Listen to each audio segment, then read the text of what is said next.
Si vous êtes un habitué des marchés de Noël, vous connaissez forcément le célèbre vin chaud.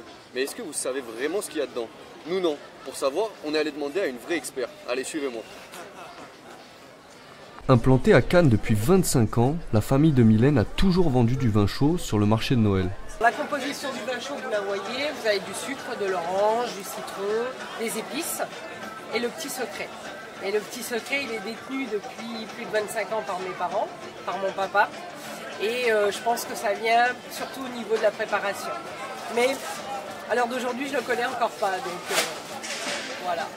Stockée dans de grands tonneaux en bois, la boisson séduit le public. Partout autour du stand, on boit volontiers, mais connaît-on la recette du mystérieux breuvage? C'est du citron, du sucre, du vin. Il y a peut-être de la cannelle, peut-être. Déjà du raisin, et puis du citron, on nous a mis un morceau de citron. Et ça sent la cannelle, donc peut-être de la cannelle. Ah, c'est pas le clou de girofle? Moi je dirais que c'est ça, j'ai l'impression qu'il y a ça dans le vin chaud. Et voici.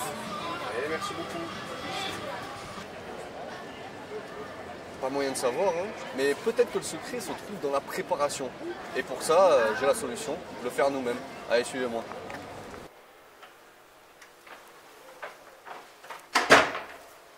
On a acheté tout ce qu'il fallait, il n'y a plus qu'à cuisiner.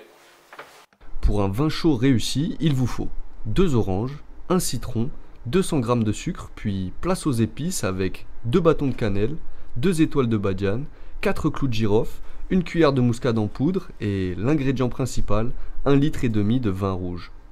Première étape, le rinçage des agrumes. Après le rinçage, place à la découpe. Une fois tranchés, en quartier ou en rondelles, on les dépose dans la casserole. Après les agrumes, on passe aux épices. On dépose cannelle, muscade, badiane et clous de girofle avant d'ajouter nos 200 g de sucre. L'idée, créer un bain de saveur dans lequel notre vin va infuser doucement. Une fois les ingrédients réunis, place à la cuisson. Et maintenant, il n'y a plus qu'à laisser frémir un tout petit peu et on sera bon. Maintenant que ça frémit légèrement, on arrête le feu et on couvre.